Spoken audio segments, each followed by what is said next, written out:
What's going on, world? It's your man Pat Caesar LLC, mobile mechanic and roadside services. Wearing my son's Cookie Monster hat right now, representing him. I'm out here in the field getting it, man. I'm making a quick video real quick on a Dodge, and this Dodge in particular is doing something that I've noticed a lot of Dodges doing. With 114,000 on the clock, 2016 Dodge Journey. It's making the famous Dodge tick.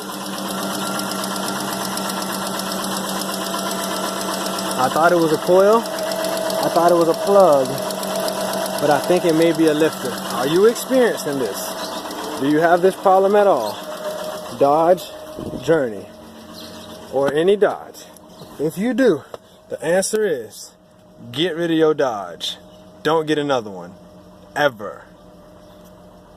Peace.